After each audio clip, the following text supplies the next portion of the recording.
All right, everybody, a very warm welcome to our most recent, or our next Usui Reiki Ryoho Roundtable.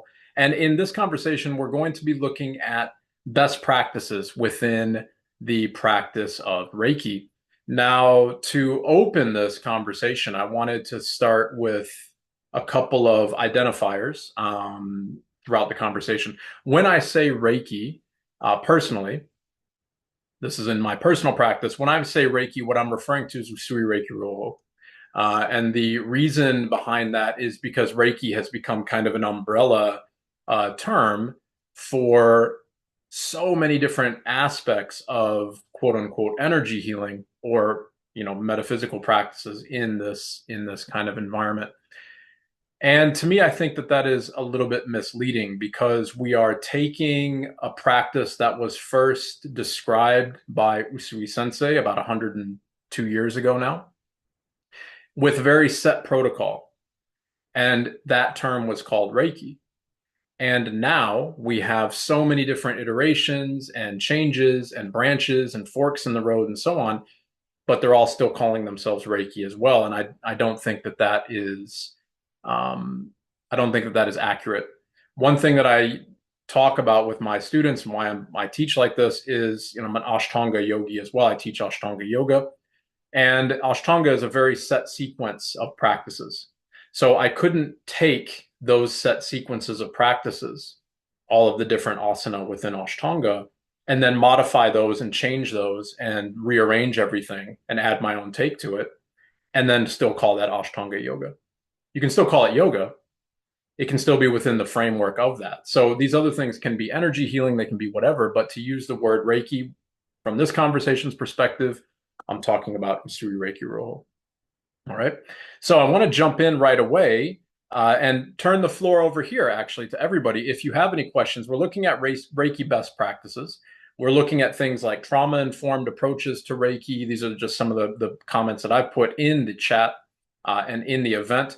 Proper Reiki training and the responsibilities of the teacher, your Reiki sessions design and your setup of sessions, like how you can hold sessions for clients, false promises, attachments, and the belief of the mind within Reiki, the pitfalls of misguided Reiki sessions and how that actually furthers trauma. So these are just some points that I want to cover in this conversation, and I'm happy just to open that up. But I want to take a moment here to, obviously give everybody part of the floor. So if anybody has any questions that you would like to present to kick off the conversation, I'm very happy to field those at the moment. And please remember that this is an open conversation. So anything that anybody is saying, please just chime in with your thoughts. We're all here together in this conversation. So I turn the floor very quickly over to everybody. If you have any questions, you can give a little thumbs up or a little hands up, and then you can unmute yourself and please just go ahead and speak. Yes, Glynis. Hi there. On the Facebook support group that we have, there's been some talk about Byosen within the practice of Reiki, and I'm just wondering what your views on this are, Bruce. That's a very, very good question. So Boyosan scanning and, working with the Boyosan is absolutely, it's part of Reiki. It's part of Usui Reiki Ryoho. It's part of the teachings. We talk about it in Japan all the time. In my opinion of the Boyosan, I think it can be effective. I think that there is a purpose for it, especially as a practitioner. But I would encourage everybody to please not attach to it. So, when we're practicing, it's quite beautiful, actually, when we're practicing doing Reiki shares and things like that in Japan, people, and I don't mean Japan, I'm not saying Japan like that's the correct thing as well. I'm not trying to say that, right? I'm just trying to say in a practice that is as detached as hopefully we can make it. And when I'm practicing in Japan, it's quite detached. So we can still feel, but here's where I think the pitfalls come into play. You can let your hands scan the body. You can be a part of that awareness of whatever your sensitivity to energy might be, to the Boyosan. You can move over people. Maybe you feel their resistance, feel tension, turbulence, whatever it is, doesn't make any difference, however you might experience that. when we feel that, I think our responsibility is to place our hands and surrender in that moment and to just let go. Let go of our mind, let go of the belief that we are doing anything, let go of the belief that we are healing, let go of the belief even that there is anything here, a boyosan, right? If boyosan means this kind of turbulence or a disturbance in chi, a blockage, if you want to call it, right? So we feel it, great. But the question that I think I would encourage everybody to keep in mind throughout this conversation and indeed with your practice is who feels it? What is it that feels it? 100% of the time, it's our mind, right? So if Glynis was, I'll just use you as the practitioner, if you don't mind, Glynis. If Glynis was scanning the boyosan on me, that means her mind is scanning the awareness of my body. Now, she's probably clicking onto something that I might have tension, whatever, trauma, but pain, something that needs releasing, healing, whatever. But if we start to give a context to that, then we both start attaching to it. And attachment is suffering. So feel it, fine. Scan it, fine. But then let go. And I think this is where a lot of the other practices that would call themselves Reiki fall victim here. And a lot of the teaching falls victim here because scanning for the boyosan, especially if you're very, very sensitive to energy, which is why most of us are here with Reiki anyways, is why we're practicing Reiki. It doesn't take, it can come quite quickly, I think, the ability to feel these disturbances in, if you're giving a session or on yourself or whatever. And then we start attaching to that. Oh, so I felt this in you, but then I just pulled it out of you, or I cut those cords, or I balanced it, or I used Kenyoku to drain your energy, or I just choke raid that part of your body and now it's gone, and so on and so forth. It simply is not that easy. And I wish that people would talk about it more honestly like that, because when we are engaging in a session with ourselves or with others, and we say that, oh, I felt this, but don't worry, I cut that cord, or I drained that energy, or I balanced that chakra, or whatever it might be, that's false hope for the client and false belief of the practitioner. And how do I know that? Well, because if that was the case, then everybody, as soon as you go to a Reiki practitioner, you would be healed. All your cords would be cut, your traumas would be gone. You would have no reason to go back and get your chakras balanced. It would be like going to it'd be like taking your car to the mechanic. Like, that's very tangible. You need new tires, you get new tires. There's new tires. You know, the pitfall in this becomes the Reiki practitioner cut that cord. They told me they felt it. So I feel better now. That's correlation and causation are not the same thing. And in the end, most likely the client is leaving with a false sense of belief about their own healing journey as well here, right? So I think that when we scan and when we feel, and this is, by the way, in full transparency, this is also how I practice when I'm with my clients live. My mind and my body ideally goes very limp. It almost shuts down. And I would imagine that I look somewhat like a marionette puppet and my hands just move. What's moving my hands? I don't know. I'm trying not to attach to it. I have suspicions, but I won't get into them here for the sake of time unless people want to hear about it.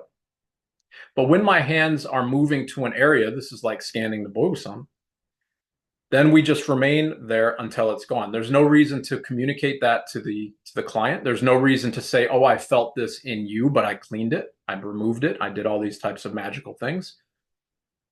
Because remember, there's a bias here as well. Somebody is coming to see you as a practitioner. So that automatically means, in most cases, if not every case, that they have something that they believe you can help them with. Right? They might feel sick, they might feel tired, they might feel whatever. And Reiki, they believe and they know it doesn't matter which one of those that it is, will improve their state of being.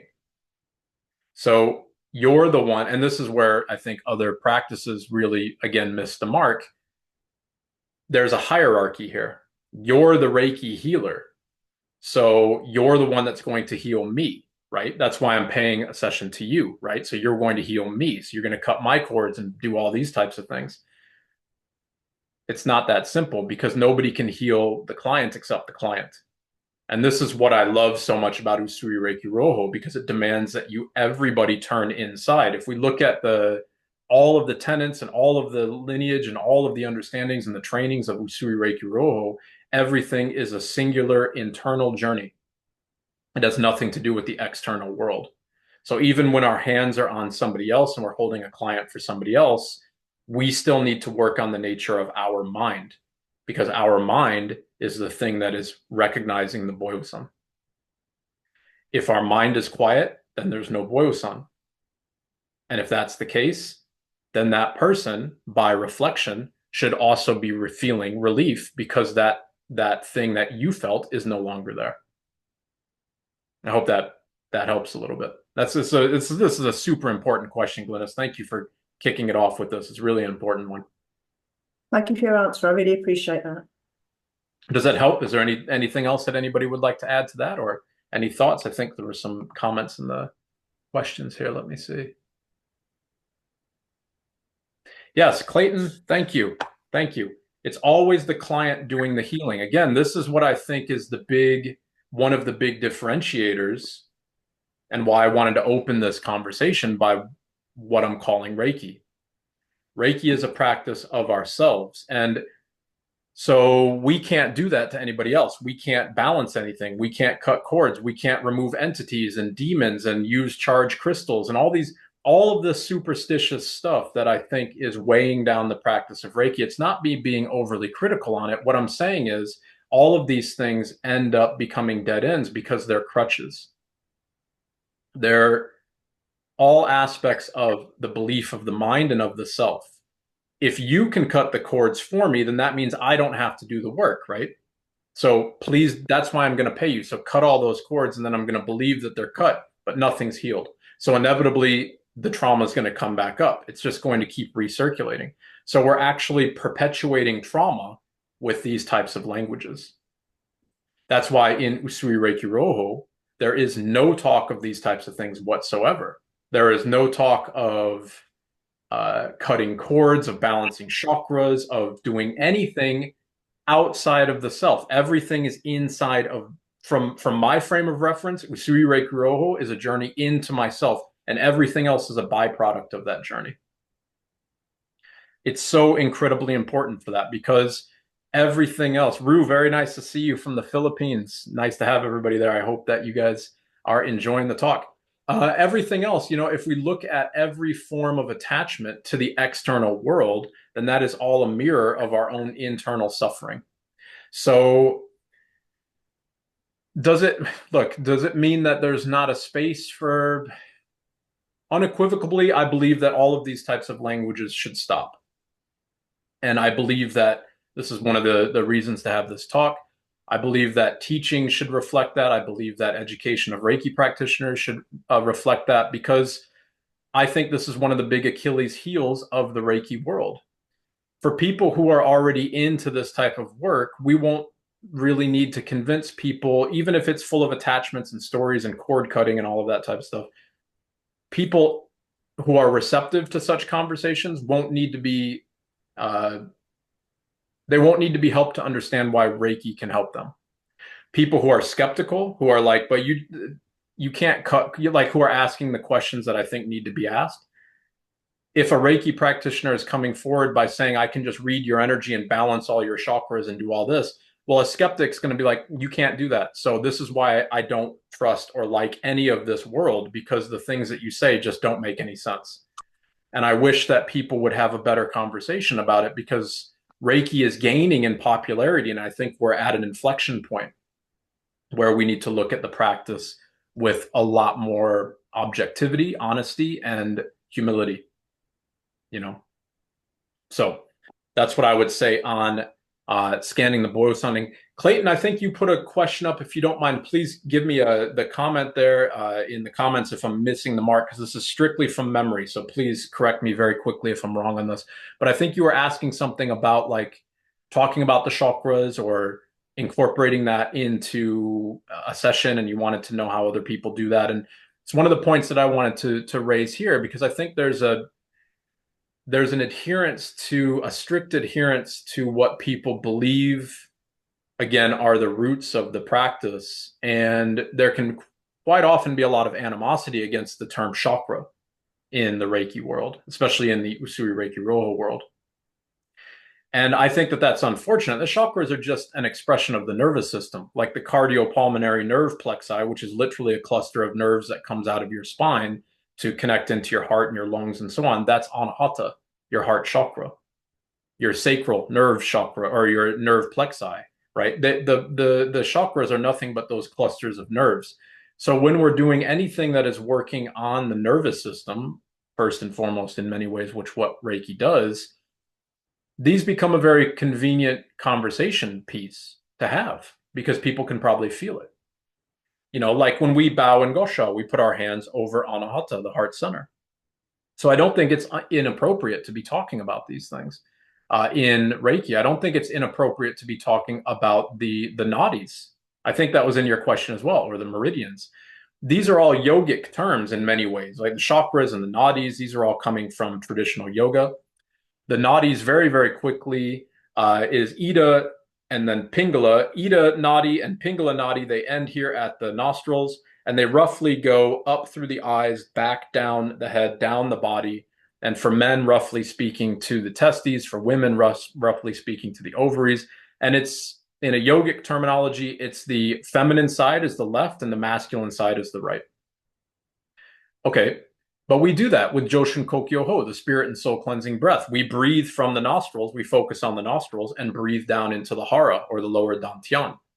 This is the exact same as the pathway of Ida and Pingala Nadi. It's just a different cultural context. So I don't think there's any reason at all why we can't use the exact same discussions, but within a cultural context that might be a cultural terminology or a practical terminology, anyways. I guess I should say, I shouldn't say cultural. A terminology that is more framed in yoga. Yoga is far more accessible to the world than Reiki is, absolutely, by many magnitudes. So, you know, people are going to be very familiar with those terms.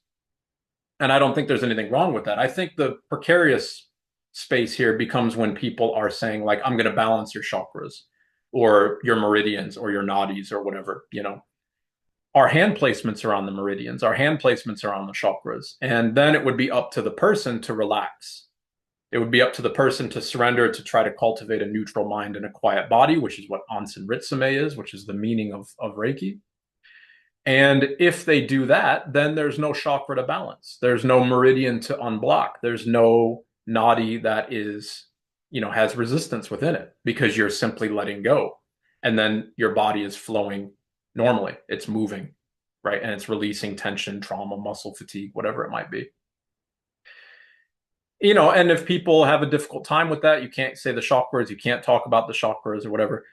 I mean, Inamoto, my teacher, Inamoto Sensei, talks about the chakras all the time. He says, you know, bring your hands down. Okay, next hand placement, heart chakra.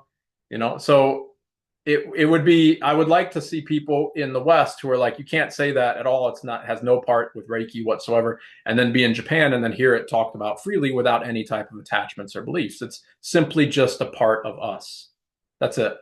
You know what I mean? So, Clayton, if that doesn't answer your question, please give me some more context. I'm very happy to jump into that. Ula, 1 second. So we've got the Boyosan there, and you know that kind of moves in as well to some other points that I wanted to bring up. Let me bring up my notes here, and please, anybody, just chime in. But proper Reiki training and the responsibilities of the teacher. You know, I think this is something that we need to talk about very, very honestly and very openly, because when you see me looking off, I don't have any notes for this. This is off the top of my head, right? So this is what I'm just bringing all these context up here for the conversation. I think we need to talk about this because so often you can learn, like you could go onto Udemy and just download Reiki. You can go onto YouTube and just get a Reiki certification and an attunement, and then boom, then you don't even need to pay anybody for it. You don't even need to work with teachers. You can go on Udemy and pay like $5 and become a Reiki grandmaster for whatever that means. And you can do all these types of things. But here's the real difficulty with that. Anything worth doing is worth doing correctly.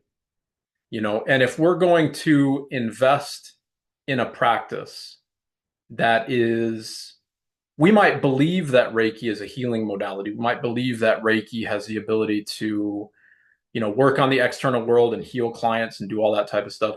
It doesn't. Reiki is a journey for you. It's a journey for your own internal state. And it's a journey to make your internal state more peaceful and more at rest, which then healing is a natural byproduct of that.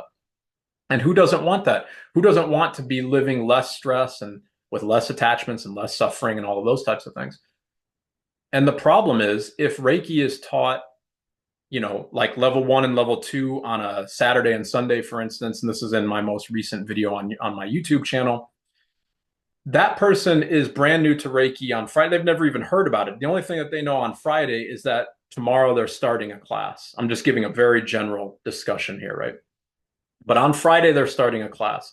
And on Saturday, they're now believing they can heal themselves. And on Sunday, finishing level 2, they can now work and heal other people. This is a minefield of attachment. The person has done no internal work. They've done no integration of the practices. And those teachings, because they're being taught like that, I can say almost unequivocally that they will be full of attachments. You can pull this out and do all these types of things. And here's all the ways to heal people and cut cords and balance things and all of that type of stuff. Here's how you put the symbols to make Reiki energy more powerful. And all of that is misguided. And I think that that's no fault of the people. I think it's no fault of the teachers. I think it's simply a fault of the Reiki world not having an adherence to a traditional practice of Usui Reiki Roho and to a traditional teaching of that. Because if we're learning Reiki, if we're learning Usui Reiki Roho, then at each level, there's a minimum of 21 days between the levels. And that's all for you to integrate your own teachings into yourself. If we look at the levels, actually, I'll just break this down very quickly because I'll give you as many ideas that come to my head as to how Reiki is an internal practice. First off, Reiki is believed to be, or usually said, it's usually discussed as universal energy. If you break down each one of the different characters in the word Reiki and bring it down to its core components, then it roughly translates to something like the rain that falls from the mouth of a female healer to nourish the earth from which rice grows, to feed and give life to the body.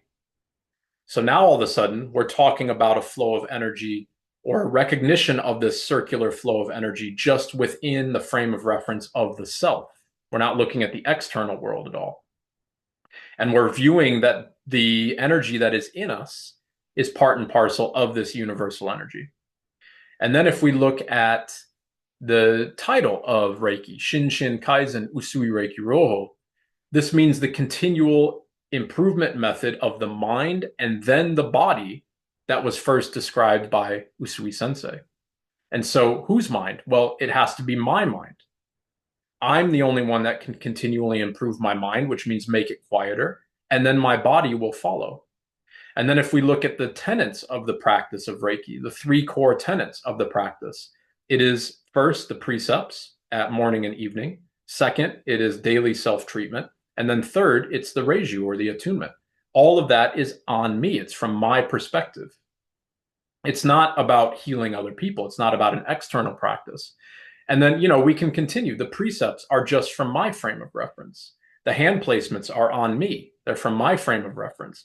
Shoden means the first teachings of Usui Reiki Roho, and Okudan means the inner truth.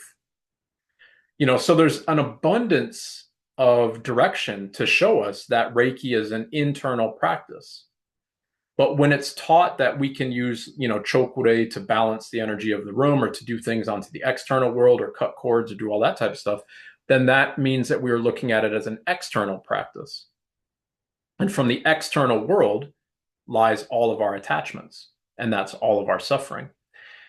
And I think that this is why this happens, because anytime that, well, I can't say anytime, we can't use absolutes, but for the majority of times when people sit down and when they go into a practice that makes them more quiet, be it meditation, yoga, breath work, psychedelics, Reiki, going for a walk in the forest, it doesn't make any difference. Whatever it is that makes your internal environment more quiet, then you come into greater contact, even if incrementally, yet still greater contact with your own energy inside, or daikomyo, the energy of the universe.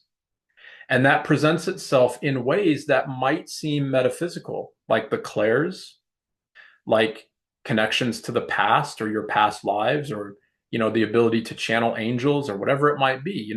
Like all of that, I would feel certain that everybody listening, both live and in the recording in the future, you probably have these experiences happen to you all the time, one way or another. Maybe it's colors. As I'm saying that right now, I'm getting goosebumps all over my body, you know? So that would be if I was just learning Reiki, and here's where the pitfall happens. This is where it always comes up.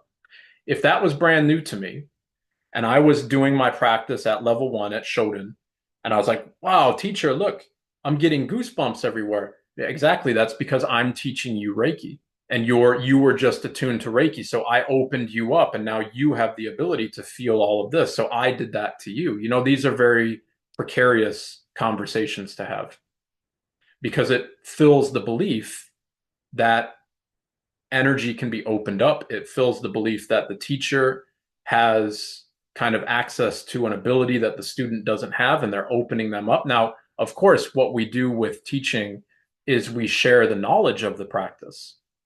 That's very different than sharing belief of the practice.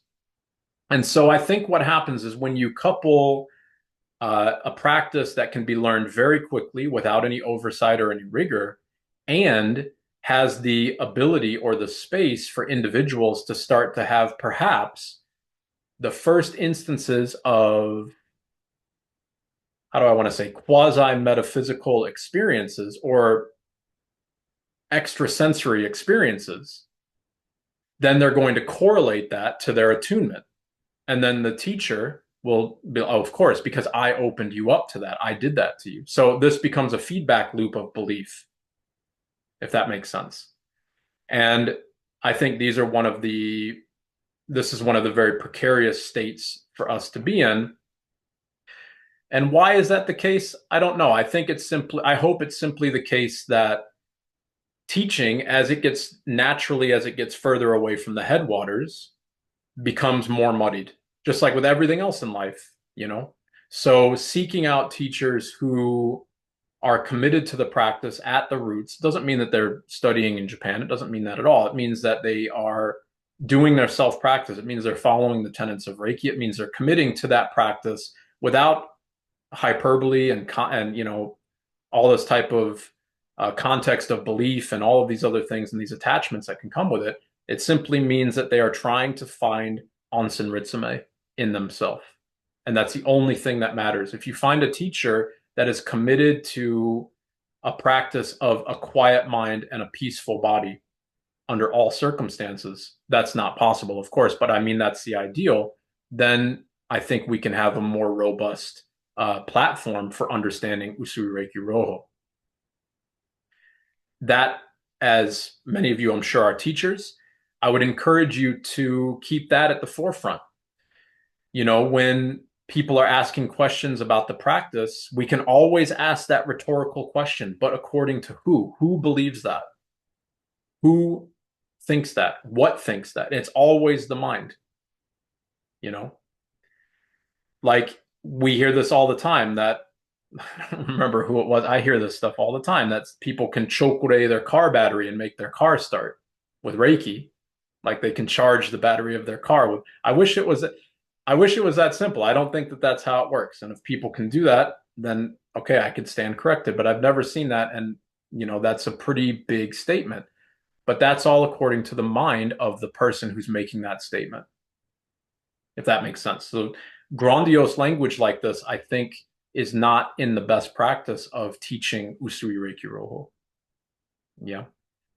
And when we couple grandiose language and promises, and we take people who, might be in a victim state, might be in a state where they need healing, might be in a state where they're feeling insecure or where they want to change careers or things are a little bit precarious.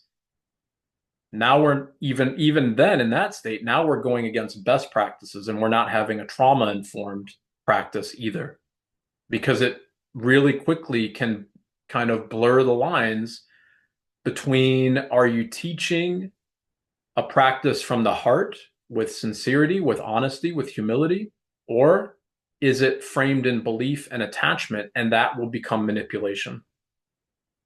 Or I can't say it will, but it could become manipulation.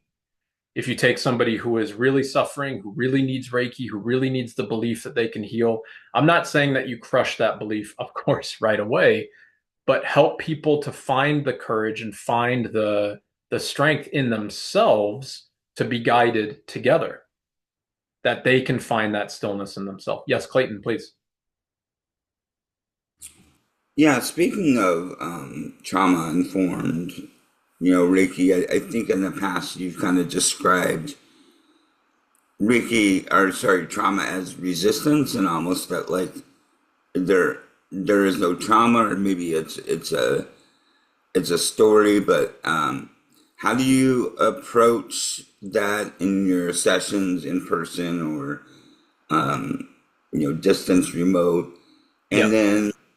then sometimes when I've experienced myself with people have trauma and they leave a session, they'll have a healing crisis or a healing reaction.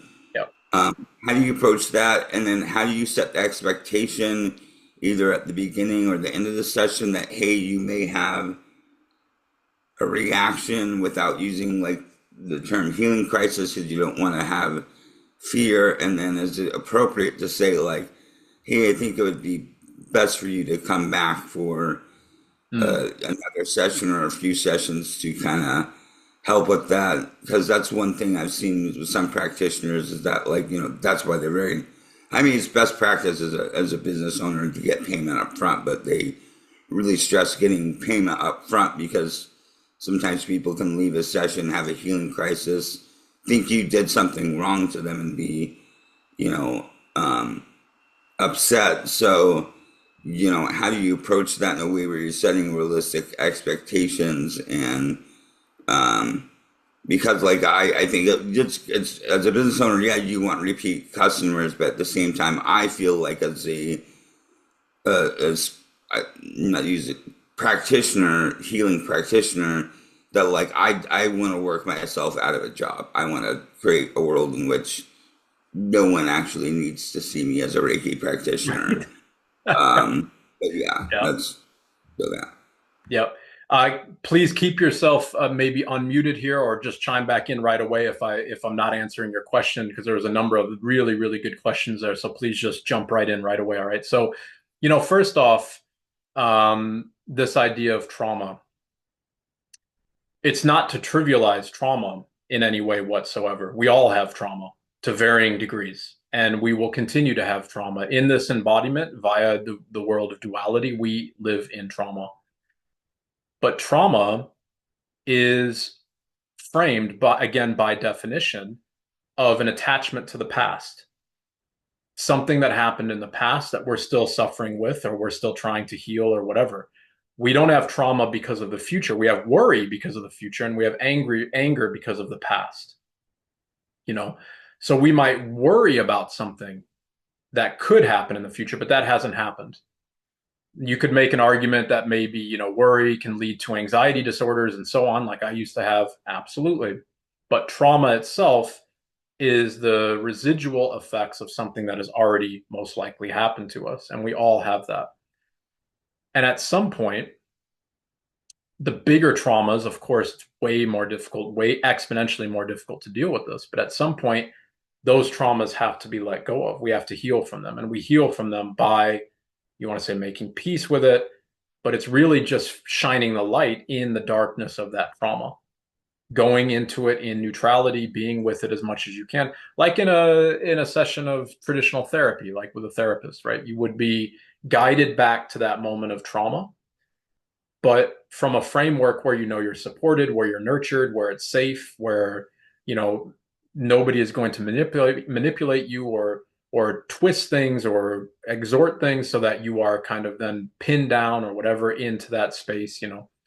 And I'm saying those particular terminologies, Clayton, because of your question about like, well, how do you have the clients at the end? And I see this happening in the Reiki world all the time, unfortunately. If we think of trauma as things that are attachments to the past, which again is a big blanket statement, I really want to stress that I'm not trivializing our traumas. You know, our health traumas, our emotional traumas, whatever it might be, intergenerational traumas. If past life is a big thing that I think is a ripe area for attachment because we have no context to that whatsoever. So that's fully framed in belief, even if it is like I was just talking about this yesterday, even if we're in an area where you get a big reaction, maybe like the point I was saying is it'd be really interesting if there were a group of people who have had literally no concept whatsoever. This is the actual conversation that I was having. If you took a group of people that had no concept, zero concept of the Holocaust, and you brought them to Auschwitz without any cultural context or historical context, would they feel the trauma there? Or would that all be framed in the mind? Now, that's just a rhetorical conversation. Is it because the trauma was there? Is it because we've been told all of these things all of our life? It's probably both, right? But I'm saying this in relation to past lives. Past life things are most likely something that you've been told by a medium or by a Reiki practitioner or a channeling session or whatever, and then we choose to attach to it. So we are then attaching to that story. So there's a lot of attachment anywhere we are within trauma. And in order to heal it, we need to let go of it. We need to be at peace with it. And so that finally, like the hooks of the trauma that are weighing us to our past, they get detached one by one. This is Onsen Ritsume again, this idea of a peaceful mind and a quiet body. Now, can we do that in one lifetime? I hope. I hope that all of us go out of business, like Clayton was saying. I hope we all do. That would be the goal. That would be the most beautiful thing, because then nobody needs any help. We live in the world of duality, and unfortunately, there's a huge amount of suffering. And the only suffering that we can work on is ourselves. So we have to constantly keep up our daily practice, constantly keep our journey into the self as neutral and as honest and as loving as we can, so that we can try to be more neutral in the external world of trauma and the external world of suffering. And then that becomes the light that we shine into that darkness. And if it's all a reflection of our own internal state, then I think that's how we go about it. Now, to the question about the clients, what do I say? And this is where I think it's really precarious. And I've heard this so many times. If you want, you can give me a thumbs up if you've heard this as well, or something similar to this, because I bet all of you have. Or I would think many of you have. You know, Clayton, I'll just frame, I'll say like maybe you're your client and I'm the manipulative Reiki practitioner here. So Clayton, great session, amazing session. I've never felt energy flowing like that. But I gotta say, like, when I had my hands over your heart, there was a huge, huge thing that I felt there. And I don't know, I worked really hard to pull that out and balance it. And I think I left a lot of it there, or I got a lot of it out. But, to me, I think we might need 5 more sessions. Okay. That's not very honest to say it like that, right? This is what I was saying by kind of like the entrapment of the sessions. So if we are, I get it. If you're new to the practice of Reiki and in particular setting up your business and you're trying to see clients and all of that, people are going to get seduced by the idea of having repeat clients and seduced by the idea of selling packages or whatever it might be. I would urge you to remember Gyohagime. Just for today, do my work honestly. And interpreting anything, in my opinion, and in all of the opinions of everything that I've ever studied or any teachers that I've been with in Usui Reiki Ryo, There's no room for interpretation because my mind is interpreting the session then. And so automatically that's biased. So, Gyohagame, do your work honestly. If we're doing our work honestly, then we can't interpret, we can't cut cords, we can't balance things, we can't open chakras, we can't do any of these types of things. We can't channel angels, we can't download new symbols or give new upgrades to the practice or whatever. And so, in that mindset, then what do I say? Because we want people to understand that they're on a journey as well. As a Reiki practitioner, we are here to facilitate a neutral space of support. So this is you can't be more trauma informed than trying to maintain at the best of your ability consistent neutrality, you know? And so if somebody goes through a healing crisis, what do you do? So I'll use myself as an example. This happens all the time. You work on people, you've got your hands on their body or above their body, whatever is more comfortable for them, and whatever is your style, it doesn't make any difference. Let's say they have a panic attack. So I might keep my hands in that same general area and then I will come out of, if I'm like really out of it and really kind of meditative and just in that practice, I'll know that they're having a panic attack. I'm not cut off from the information from the environment. I'll hear them breathing heavier or whatever it might be.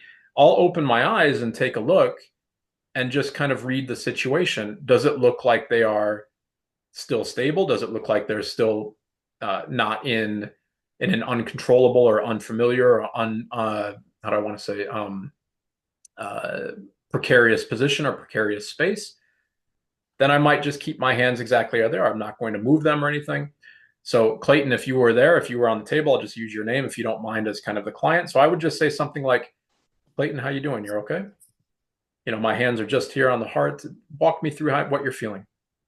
That's not me wanting to believe that I'm opening your heart chakra or whatever, or like cleaning out that anxiety or whatever it might be. That's simply letting you know that I'm right here with you, And in that conversation, if it's like, yeah, this is really heavy. This is really, really difficult. I mean, I can't breathe. Okay, no problem. Open your eyes. Remember where you are. This is the office. I'll use my frame of reference as Hong Kong. Okay, remember this is the Vitality Center. We're in Central. We're in Hong Kong. You're here for a Reiki session. Can you see all these? Yeah. Okay. All right. Can you just look at me and we can breathe a couple of times? Bring it down. Just breathe. And then when that stabilizes things, as it usually does quite quickly, then I would say, okay, Clayton, how do you feel we can stop right here and we can continue on in 5 minutes if you would like. You're very welcome to go if you'd like to grab a cup of water or whatever, or we can end the session. It's totally up to you. And this is for your best interests. So whatever your best interests are here, if you feel we continue, then please let's continue. If you would like to just say that's enough for today, which is totally respectful and absolutely fine, then that can be enough for today. So that's how I would hold that. And then at the end of a session, when people come back, this is one thing that I get all the time when people come out of sessions. So I might say, all right, Clayton, welcome back. How did that session go for you? How do you feel? This is why I'm laughing, is because like half of the time people are like, I don't know, I didn't feel anything. It's about to happen. Yeah, look, I know that all of you have heard this. So it's coming, just wait for it. So my response to that would be like, oh, okay, so do you feel relaxed? Did you feel anything at all? Is there anything that you can remember? And then usually it's something like from 0 to 1,000. It's like, I didn't feel anything. Oh, actually, the Virgin Mary came to me and she started talking to me about my birth. Oh, okay. So, wow, that's a big departure from not feeling anything. And it's quite a good opportunity to make a little bit of a joke or like lighten the mood here. And then it's always, well, how did that resonate with you? What does that help you understand? How does that look on your journey? And that's it. So if ever the question comes up, well, Bruce, what did you feel? Did you feel that I had anything? Did you feel any? It's not about me. It's about you. I work to maintain as neutral of a mind as I possibly can. And so how did you feel? Well, I don't know how I felt. Okay. How do you feel now? Most likely people will say they're more relaxed, they're more at peace. Okay. So in the session, do you remember any tension? Was there anything that stood out to you? Did you have any good feelings or bad feelings or any visions or anything at all that you can remember. And then I've actually never, touch wood, I've never had a circumstance of a setting where people have come out and said, nope, nothing. I felt nothing at all. Like nothing that I can talk about. It's not that I'm trying to get an understanding of what they experience. The way that I explain this conversation, and for those of you who have been in my classes, in my trainings, you've probably heard me say this. If I'm holding a session for a client, then I tell them that like before the session, it's as if they have this blank wall. Like we never know where we're venturing into our own healing. So here you are for a Reiki session. We are going to work on cultivating an environment that is neutral and that is at peace. That is me being here, giving you neutral, caring support on your journey. So when you take another step further beyond like the furthest reaches that you've ever gone into your own trauma, I wouldn't say this bit because it's a bit too heavy, but in reality, I think what Reiki is we are allowing ourselves to become more relaxed, allowing our mind and our body to shut down a little bit further. And in doing so, that means we approach what we're holding on to, our resistances, our attachments, our suffering, our trauma. We approach it that much more. We can't put a distance on that. It doesn't make any sense. But let's say it's like one more step deeper into our trauma or our attachments. And if we find neutrality in that step, then that means the ground that we covered in that step is now free, if that makes sense. So what I say to people is it's like right now you're a blank slate because you don't know what's going to happen and anything could happen here. At the end of the session, wow, you saw the Virgin Mary and she talked to you about your birth. So that's like one puzzle piece here, one puzzle piece here. And if you wish, and if you continue with Reiki, then what will most likely happen is that blank canvas will start to look like a mosaic of your own healing journey. If you want to continue that, it's totally up to you. It's no problem, right? I would urge, I know that nobody is doing this, but I would urge everybody to please remember Gyo Hagime. Gyo Hagime. You know, we are, and here's why. If we look at all of the tenets of Reiki, then at some point, and maybe this makes sense without me going into it, if people would like me to go into it, I'm very happy to. But if we can recognize that the entire reflection of the external world is simply our journey through ourself, because we're all Daikomyo, we're all connected, right? We are all the energy of the universe. So you are all an expression of me. So I could say that like this opportunity to give this webinar is really an opportunity for me to show the external world how much internal work I'm doing, if that makes sense. It's like a way for me to hopefully bring the practice up as honestly as I can, hopefully to bring it up as neutrally as I can. So a client is the exact same. If we are looking at Gyo Hagime, doing our work honestly, then that means we have to be going towards neutrality. Because if we say anything to the client, if we say that we channel something or download something or cut a cord or balance a chakra or do any of that stuff, then we're not being honest, because we can't do those things to the external world. We can only do that to ourselves. Does that mean that you can cut cords and you can balance your chakras and you can channel angels and you can do all that stuff in your own Reiki practice? 100%. Yes, because all of those things are part of the energy of the universe. It's all part of your own understanding of your Daikomyo. So when you channel Huan Lin or Ganesh or your ancestors, they are part of your frame of reference of the energy of all things, which is Reiki. So you're very welcome to take that information and do all of that type of stuff on your own practice. But as soon as we claim that we can give that to the external world, then the focus is not on our internal environment. Therefore, we're suffering again. If that makes sense, right? If we're neutral inside, then by reflex, the external world should be neutral. If the external world includes your client, then your neutrality will help them seek a deeper level of their own inner neutrality, which will mean that they can approach their traumas one step further and they can let go of their traumas one bit deeper. which is the healing of Reiki. I hope that makes sense. Thank you, Clayton. That's a wonderful question. The next bit here and please, anybody chime in. Let me see if there's any things that I'm not hitting here on the talk. So this point, false promises, attachments, and the belief of the mind in Reiki. I think I've covered that. But the last thing that I'd say to that is this: if we are, and by we I mean the Reiki world, if we are framing our practice within false promises and beliefs and attachment, if we are using statements like upgrades and new symbol downloads and all that type of stuff, if we are telling clients that we can cut their cords and remove entities and all these types of things, then we are A, doing a huge disservice to the practice of Reiki, and B, we have to at some point recognize that every single one of those things is a dead end. Every one of them is a dead end. Because the only person that can, if you want to talk about this like freeing yourself from entities or like energy vampires or negative thought patterns and all this type of stuff, that's on you to do that. Nobody can do that for you.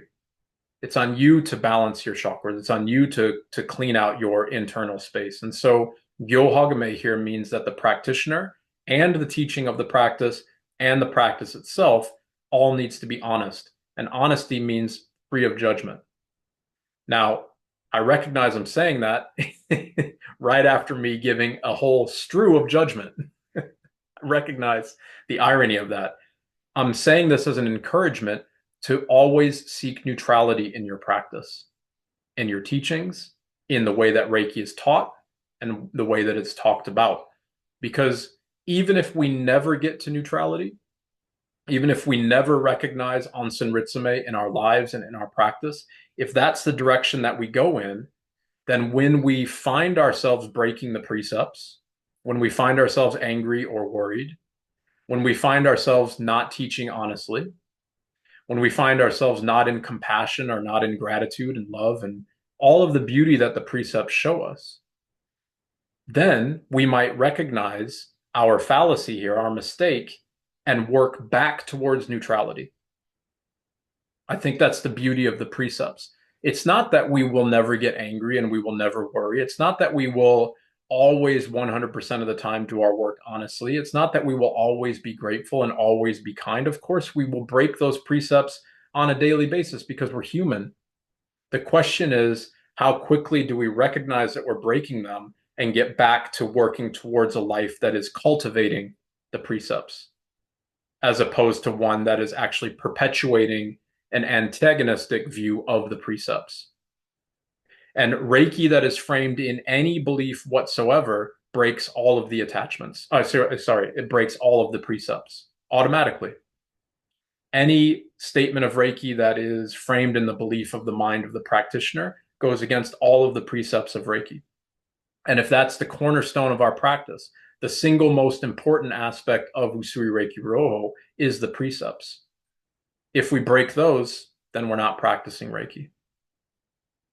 And if we really look with an honest lens at the way Reiki is taught, at the way Reiki sessions are held, if you go on YouTube and look at videos of Reiki sessions and stuff, and just ask yourself, is this framed in attachment and belief, or is it neutral? I think the percentage of practices that are framed in belief and attachment is close to 100%. So we have to really pay homage to the practice and do our best to be as diligently neutral as we can, as often as we can. I'll take just a second here. If anybody has any follow-up questions to that, let me look through the questions here in the chat. Echo, thank you very much for your question. I hope I'm saying your name correctly. What would you say about rejection? I got rejected from my Reiki teacher after 1 year because I didn't understand how to connect or resonate with Reiki. I got told, leave my group. I don't want any contact with you anymore. I don't get it. Is rejection an option? Okay, well, I don't know the context of all of this. I don't obviously know I'm laughing because that's a pretty strong statement for a Reiki practitioner to be making. So I'm not laughing at the severity of that. It's quite shocking that somebody would say that. I don't know the context of it. I don't understand. I don't know any of the background of it. So if I take it at face value, no, I mean, I don't know how anybody could say that. It would be more, I think it's really beautiful and very honest and indeed following the precepts. If a student is like, you know what, sensei, I don't understand that. I don't, that bit doesn't make sense to me. I'm not sure that I get what you mean by blah, blah, blah, whatever it might be. If that's the avenue that you're talking about and then you're being scolded for that, then it doesn't make any sense to me. I mean, the teacher doesn't sound like they're following the practice of Reiki. So, I mean, I can't really comment further on that, but you know, yeah, that's obviously that wouldn't have any realm within the practice of Reiki or the precepts. So I hope that helps. I would encourage, this is quite, actually I'll add to that because this happens a lot. I've seen it firsthand, actually. I've seen many times with teachers who are very well known where students ask questions of their teaching, or if they bring up contradictions to the teaching, then the teacher gets mad and is like, you can't ask those questions. You can't go against me. You can't do it. That's because the teacher's not being honest. If the teaching is framed again in neutrality, like, I hope that I'm teaching neutrally. I hope that I'm teaching from a perspective of always seeking a quiet mind and a peaceful body. I hope. I try my best. We can only try our best. And if my students are like, hey, Bruce, that doesn't make sense. It sounds like that's your belief. Okay, well, then that's on me to look into that and to correct that. It's not on me to scold somebody for that. That would actually mean that I'm being insecure about my teachings. So, if it's a teacher that is like, how dare you question me and you can't be in this, you need to get out of the group and whatever, that sounds very hierarchical. And there's many instances in the metaphysical world where the teacher is a guru and a guru is running a cult. And they can't dare be challenged, unfortunately. So I hope that bit helps there. Please let me know, everybody, if anybody else has any other questions here. I think Clayton's wonderful question. I've got another point here that was the pitfalls of a misguided Reiki session and how it furthers trauma. I think Clayton's initial question alluded to that a little bit, and I hope that that response helped. And I want to give an example for me, an example that I've used a lot in my teachings and so on. And here is why I'm including this. So you might know my story. You might know, maybe you don't know my story. My story in brief is that I used to suffer from huge amounts of anxiety. Almost easily could have been certified with anxiety disorders or panic disorders. And then it culminated in a cancer diagnosis. And here's how Reiki sessions perpetuate and further trauma. After having this cancer diagnosis and after going through treatments and being on surveillance and all that type of stuff, my anxiety was, it was probably beyond the moon. Like, it was nonstop. If anybody has, gone the same journey, you will know what I'm talking about. And I went and saw a Reiki practitioner, and they were scanning the boyusan, like they said, or like they were taught, right? And they felt some disturbance, and they probably knew my background. This is where things are really sneaky, right? They probably knew my background a little bit. I'll just give the benefit of the doubt and say they didn't, but then I'll give an example as to how they do know your background. So they scan the boyusan, and they're like, in the middle of the session, they're like, oh, I feel something here. It feels like a lump or like a nodule or something. And now I'm just gone in absolute panic. It spread. Oh my God, I've got to go back and get more treatment, nonstop. Like, this is why it perpetuates and furthers all trauma when we say anything like that. And here's what I can't remember, to be honest, because this was many, many years ago now. I can't remember if I had done this, but here's the precariousness of an intake form or an intake discussion. And I'll give an example of how I do this then afterwards. If you have an intake form where people write down, kind of their past medical history and all that type of stuff, you're already forming a bias against that person. you are framing them within a certain context. You know, those forms, if it says, you know, like here on my arm, like a lot, you won't be able to see it, but I've got a scar here, I've got a scar here because I've broken that arm many times. If I fill out an intake form, I have to put down that I've had cancer, I've had broken bones, I've had surgery, and all that type of stuff. So that person automatically can just say, wow, you know, I was moving down your arm where you can clearly see the scar on my arm, and I could feel all this residual tension. You know, it felt like there was still a lot of healing that needed to be done from the break, but I was cleaning it out. So I was pulling out cords nonstop and whatever. That's all. If I hadn't put that on the form, they wouldn't know that. You know what I mean? Like that, it wouldn't even be there. So they wouldn't know what cords to cut. So they wouldn't even say that. It's all framed in the mind of the person. So when I said, you know, most likely I was saying, oh, you know, this is probably how it went. I don't remember how it went exactly, but this is probably it. So Bruce, why are you here for Reiki today? Yeah, you know, it's been a really difficult couple years. I'm really stressed, kind of burnt out. You know, I've had a lot of stuff on my plate, a lot of health issues. Oh, yeah, can you tell me a little bit more? Like, you know, what? I'm sorry to hear that. What have you been going through? Yeah, I had cancer. Oh, wow. Okay, I'm sorry to hear that. Okay.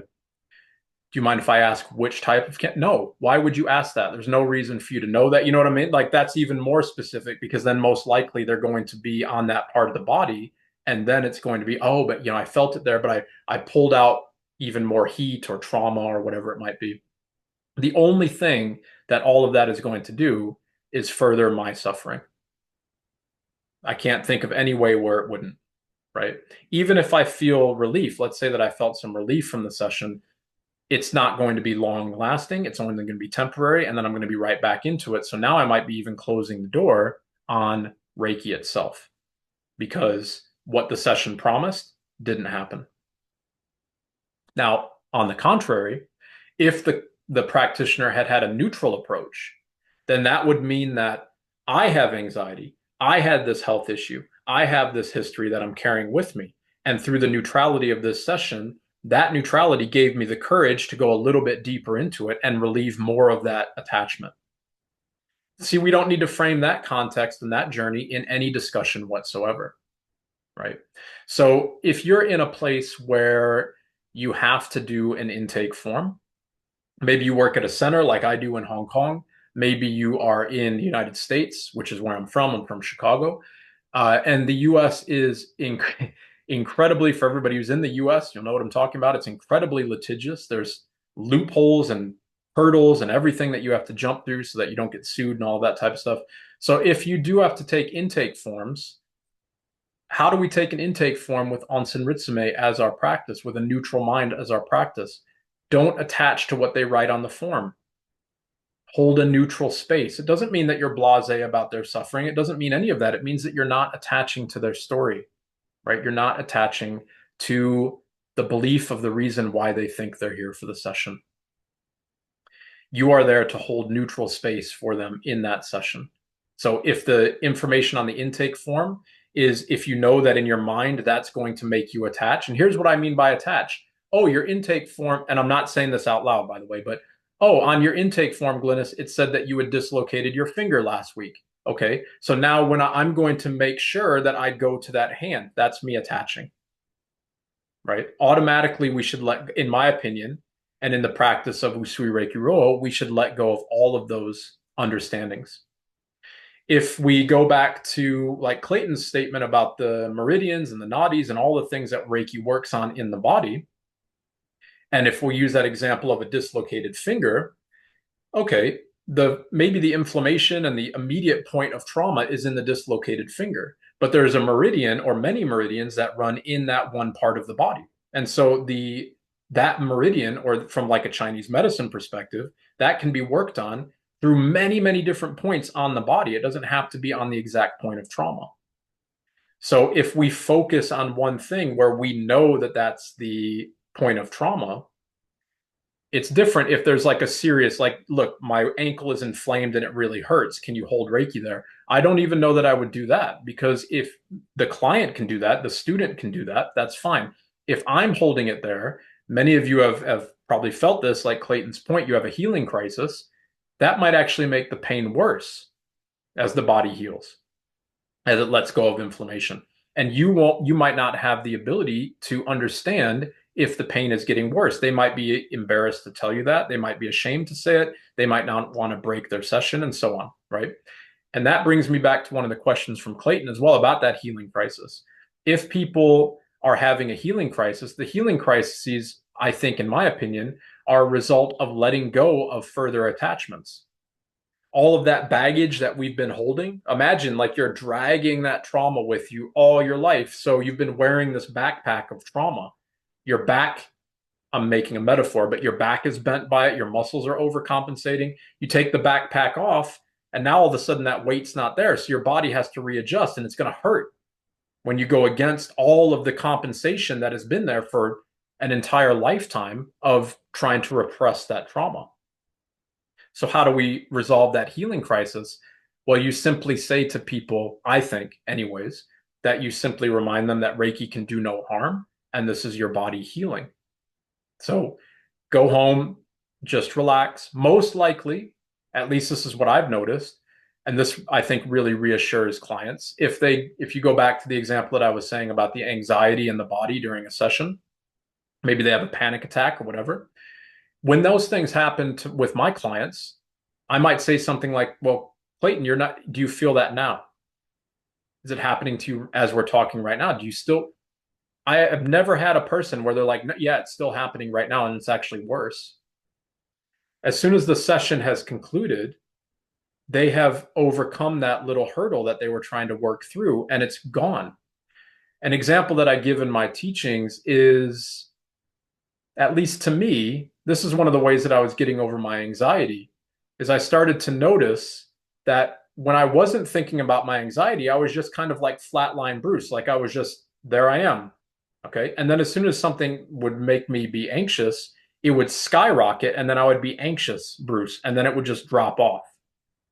So it's almost like energetic healing follows this kind of pattern, like flatline to healing crisis, and then immediately back to flatline. Now, the healing crisis can last as long as it's going to last, but most likely, at least from my frame of reference, it's within the practice of Reiki. When the practice is done, they're most likely already out of the healing crisis.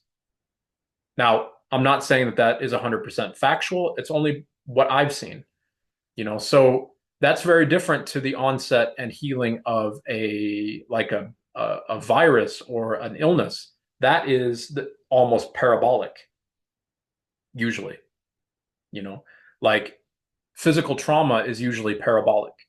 So there's the initial pain, which skyrockets, and then you're trying to heal, and then it tapers off and it gradually gets better. So that might be a way to look at that. Okay. So Clayton, thank you. In that context, should we get Reiki insurance from a qualified organization, or is it enough to have our business as an LLC? That I think is probably a state-by-state situation that you would need to look into. You might ask, any insurance that you get, I would get it through a very reputable provider. I don't know if any Reiki organizations offer insurance to practitioners, by Reiki and, like International Association of Reiki Professionals or whatever. I don't endorse any of those organizations. I don't follow any of them or anything like that, but maybe some of them offer insurance. I wouldn't personally take those insurances because I would want to be, unless they're offered by a very robust, like Prudential or something like that, or in your own home country, whatever is a very strong, reputable insurance company.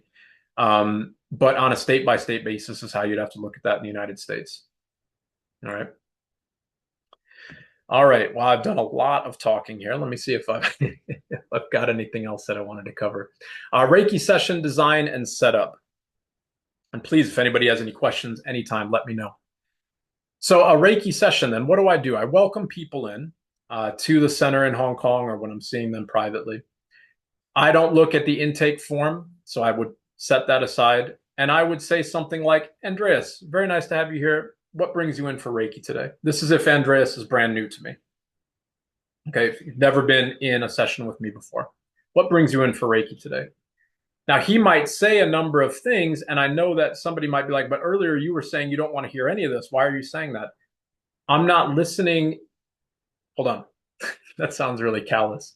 I'm listening and paying and holding space for the client, but I'm not trying to attach to what they're saying, if that makes sense.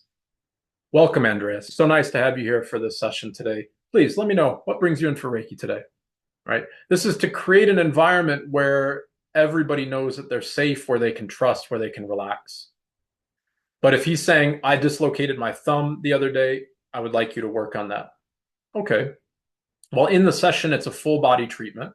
And, as I work over the entirety of the body, that's where your, relief or your healing could potentially be coming for the fingers. So that's how the session will be kind of held. That's kind of the way I would approach that. Have the person on the table. If you are in a place, where, again, legalities, you might have people covered with a towel, right? Obviously, you might not be putting hands on people. I'm saying all of that because when I do sessions live, it's outside of places that are super conservative or would I have to worry about these types of things. I've never had any issues, especially when you're in the context of a center. If you're in the context of a center that you work at, you're usually covered by the umbrella of the center.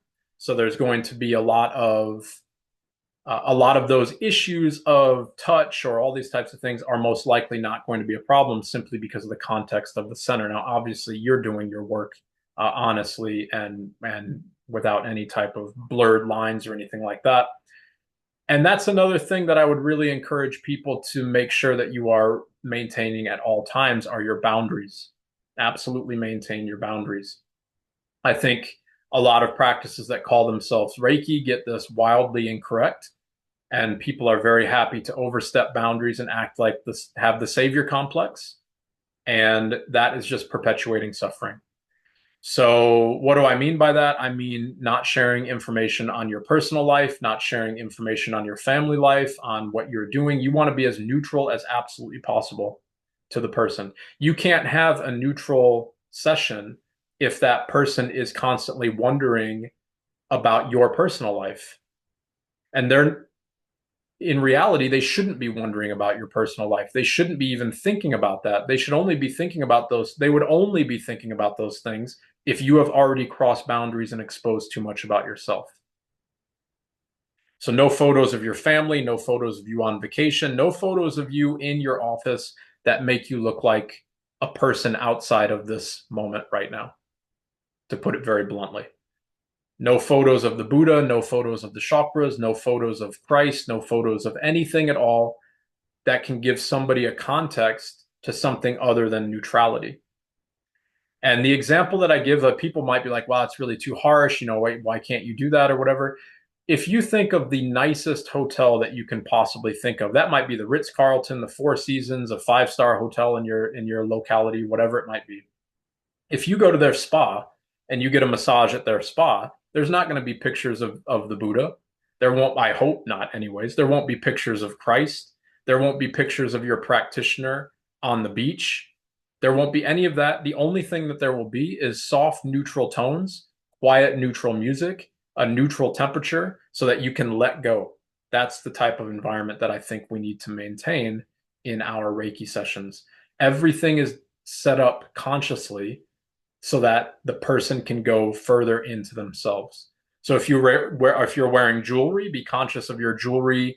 Like I wouldn't wear these bracelets that I always wear during sessions because that might grab somebody's hair just by having my hands on their head. It might get one little piece of hair, and if I don't know that because my eyes are closed and I move my hand away and it yanks that piece of hair, now they're out of their state of relaxation.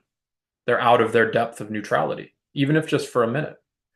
That might be jangly earrings, whatever, strong smelling perfume or incense, music. I don't use any music. I'm not saying that you shouldn't, but music that could be distracting or a point of attachment. Now, maybe a client will want it. Maybe they would prefer it. Then great. Then put something on that is neutral and relatively relaxed. Obviously, very relaxing, not relatively relaxing. Hope that helps. Let's see. There's another question, a couple of questions here. Let's see. Amy, a big thing to be sure of when choosing insurance is to make sure that they cover for allegations of sexual misconduct. Most do not. Yes. Please make sure. I'll frame all of this from, this is also my background as a teacher. When I was teaching in the United States, we were, it was drilled into us as male teachers that if we ever had meetings, in particular male teachers, sadly, but with both sexes, this should be mandatory. If you ever had a meeting with an individual student, then there needed to be another adult in the room, or you needed to do it in a public place. Always. And this has been drilled into me for 20 years. And unfortunately, I have seen situations now. Unfortunately, before I say that, unfortunately, sexual misconduct happens all the time. And unfortunately, I've seen instances where lines have obviously been crossed. Now, saying all of that, you need to make sure that all of these things are satisfied, that everybody feels safe, that obviously there are no lines that are being blurred, that nothing is, that there is no space for that conversation to arise. So if I was in a place that was more conservative, more litigious, then I probably wouldn't be doing hands-on healing. As a male practitioner in really conservative places, and I'm kind of thinking about the United States here, I'd be very hesitant to be offering services privately. I would do that at a session. I would do that at a center, excuse me, without any problems. But privately, offering people to come into your own home, like all of these things, to Amy's wonderful point here, they are all opportunities for stories to get confused, right? And unfortunately, there is no way to prove that things didn't happen in a closed room. So you need to take every precaution possible. I might go so far as to say, just so that everybody knows, like at the center, for everybody's safety and security, the door is always half open. And they might even sign that on a waiver. I recognize that the door is always half open. Or, this center is under video surveillance. All the sessions are under video surveillance just for everybody's safety. I don't know if that's too paranoid or not, but I would be very careful on that. Okay, I've been very careful. So I hope that helps to that. So thank you, Amy, for that heads up. That's a great point. Anastasia, how would you answer to the question, how does the client could understand that he is receiving Reiki during the session, not anything else? Okay. I think I hope you're still with us here, Anastasia, and yes, you are. So please just give me more comments if I'm not answering this one correctly. Reiki is the energy of all things. It's the energy of the universe. So in a session, I think what you might be referring to here is, can you pick up other people's negative energy, or can they pick up on your negative energy, and can you do all this type of things like energy transfers? We hear this quite often in the Reiki world. That is all something that's going to be framed in the mind of the person again. So according to whose mind says that it is being transferred like that? Whose mind says that it is being given to somebody else, or that we can pick up on that? So the way that I would respond to that, if somebody said, how do I know, Bruce, that I'm not getting your negative energy?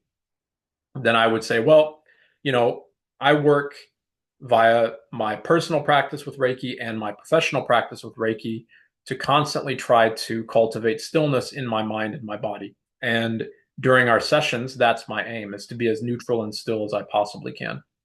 And because Reiki is the energy of all things, it's this universal energy that we are all a part of. If I can exist neutrally in that space, then that means by reflex, anything that you might, quote unquote, receive from me would be neutral as well. So that's my focus in this session, to ensure that everything that you experience is your experience and not, invaded upon by my beliefs of that experience. Because they might still think that the client might absolutely be thinking, well, you can give me energy, right? Or you can do this type of stuff, or I'm going to take up your bad energy or whatever, or, but all of that they might not recognize, but it's an attachment in their own mind of their own belief.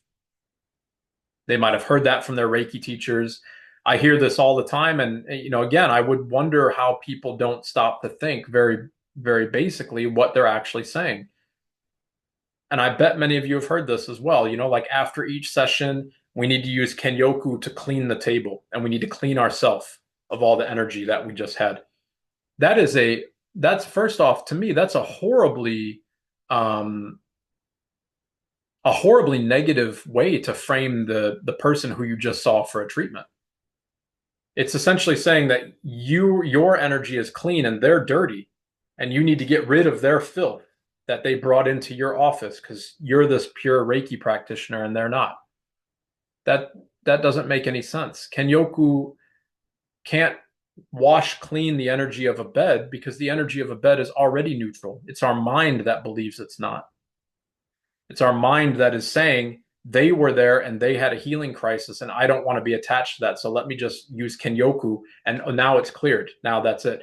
If Kenyoku worked like that, then people who are legitimately, in a precarious mental state, we could just Kenyoku them and they would be clean from that. But that's not the case. We need to be I think, have a more honest discussion on that. And again, back to best practices, maybe not use such language. Just think about what people are saying in your teachers, in your courses. Think about the practicality of it and always ask, again, that rhetorical question, according to who says we need to do that? What does that statement really mean? All right, Rue, thank you for the question here. A couple more questions. I just want to be conscious of time and my voice. It's been about an hour and a half, so I'll take a couple more questions, but I think I've covered most of the points here. I do hope that everybody has found this beneficial, and I thank you so much for being here and for listening in the future as well.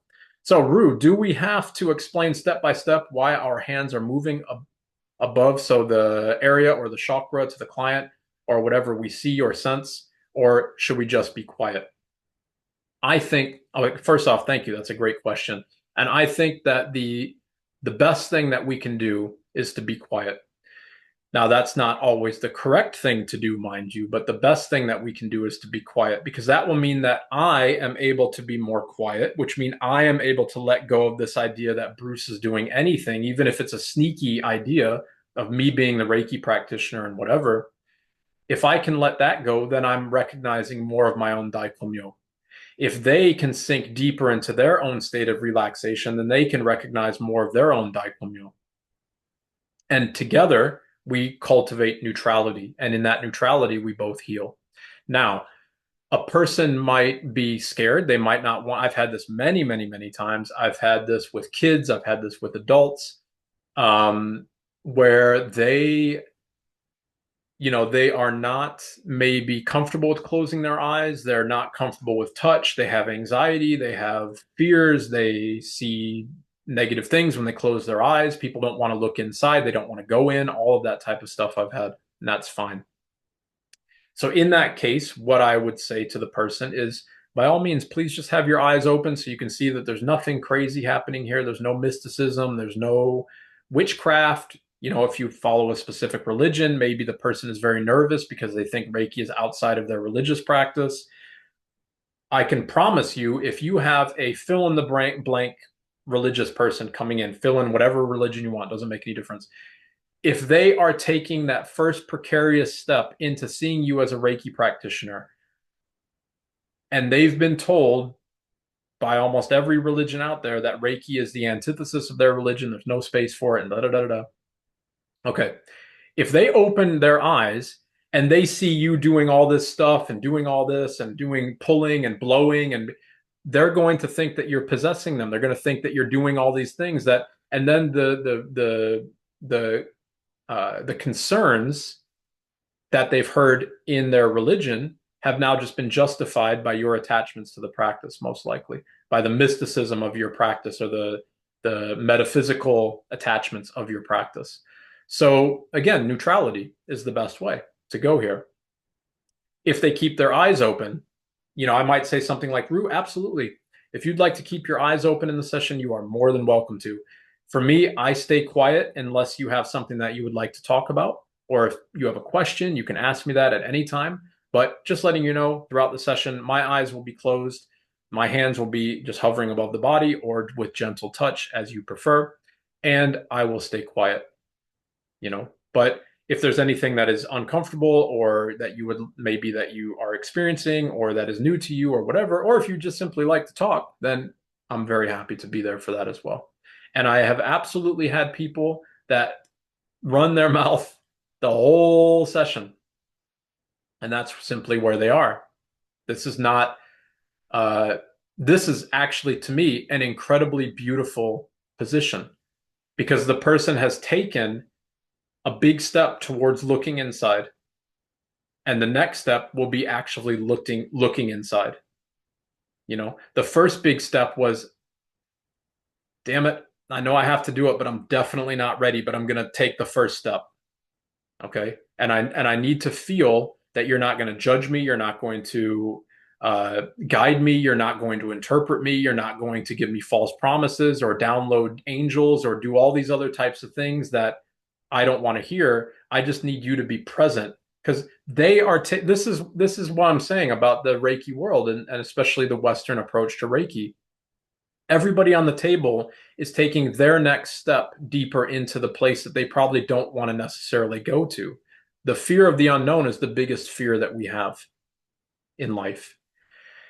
So if they are trying to take that step and we guide them by using light language and downloading angel clairvoyance, blah blah whatever, then we're disempowering the people to take that step, in my opinion.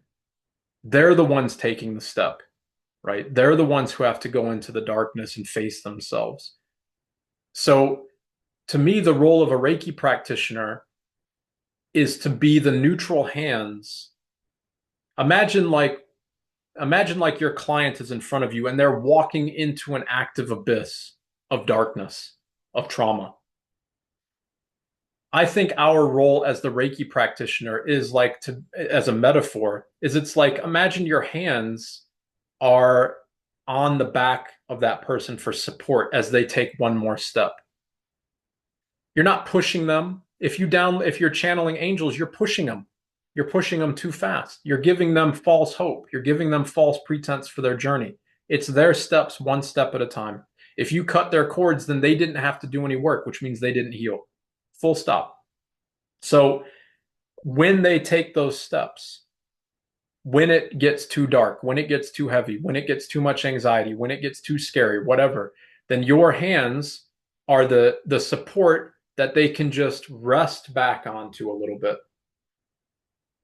I've covered this much ground, and now I'm scared as hell to go any bit further. That's perfect, Daniel. Let's just stay here. Just feel the neutrality of this. And in that neutrality, the scared like hell statement will lose all of its meaning, and then you can continue the journey. That to me is so fundamentally beautiful, because then healing becomes a series of achievable victories that we can all realize at our own pace, in our own context, and in our own freedom. And that empowers us to no longer be victims. If we channel things and download things and upgrade things and cut cords and all of that, then that disempowers people and makes the healing external, which means they stay in that victim state. And this is we want to get away from that triangle, right? I don't remember the psychologist. If somebody knows, please just unmute yourself and tell me there's the triangle of the abuser, the victim, and the savior, right? So there's the three, and we kind of like cycle through all three of those in these types of toxic relationships or whatever.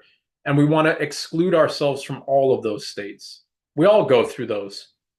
We all are one of those three things at some point. And I might be misquoting that. So if anybody's heard that before, please just let me know what that is. But anyways, I'll just leave it at that. We want to try to if we are neutral, then we are no longer the perpetrator, the savior, or the victim. We are simply being present in the moment. And guess what that means? That means the person will also start to learn how to be present in their moment, as opposed to being the victim, as opposed to being the perpetrator, as opposed to being the savior. And that's when we heal. We don't heal by staying in that. That's the triangle of abuse, is what that's called. And a Reiki practice that offers channeling and downloading and upgrades and cord cutting and all of that is staying in that triangle of abuse, because it's coming from the savior and it's going to the victim. Full stop. You know? And I hope that people can talk about that more honestly, because there's nothing else to say in a space of increased neutrality. Thank you, Anastasia. Thank you. It's Cartman's triangle of abuse. Yes, that's what it is. Okay, Amy, thank you. The follow-up question here, and then maybe I've got time for one or two more if anybody wants to chime in the chat. Would you say or use the phrase holding space for them to facilitate their own healing? Yes, I don't think there's anything wrong with that. And I would encourage people to, how would I say this? In holding space, what are we doing? You know, in holding space for somebody, we're there for neutral support. In holding space for somebody, we're not, like I've been saying, we're not telling them what to do. We're not telling them where to go. We're not advising them. That's not holding space. That's directing. So I think that the beauty of Reiki is when we get away from that Cartman's triangle of abuse. And when we start to recognize that we can actually empower our own healing, that even though the next step is going to be really difficult, I've started to get accustomed to taking so many steps that I used to think were difficult. You know what I mean? Like in healing my own anxiety and getting over, my health issues and all of that type of stuff, that was awful. But with a neutral approach to Reiki, it was as if the practice itself was holding space for me. And it was kind of like this. It was like, see, Bruce, you did it. Remember that thing you thought you couldn't do when you sat down at the practice today and you faced it and you did it, even though it was for one breath, even though it was for 1 minute, even though it was for one belief, whatever, you did it. And guess what? You're going to do it again tomorrow and again and again and again. And eventually you get accustomed to winning. And I don't mean winning like an attachment. What I mean is you get accustomed to recognizing that you can actually empower your own healing. You can empower your own evolution because you're no longer falling victim to the attachments to the past. And so that's what I think in a Reiki sense, we're trying to do when we hold space. I know many of you know about the pilgrimages that I lead to Japan, and I think this is why it's so beautiful when we are there. You can see people. When you go to Mount Karama, I don't know if anybody here live has been to Mount Karama before, but on Mount Karama, you can see two types of people who are in the Reiki world anyways, in general, vast generalities here. There is a camp of people who are there for attachment, there for belief, there for story, there to like meditate and open, their chakras and do all that type of stuff. And then there's people who follow the advice of the head priest, who go to the mountain just to listen to the mountain, to surrender to the mountain. And guess who does the healing?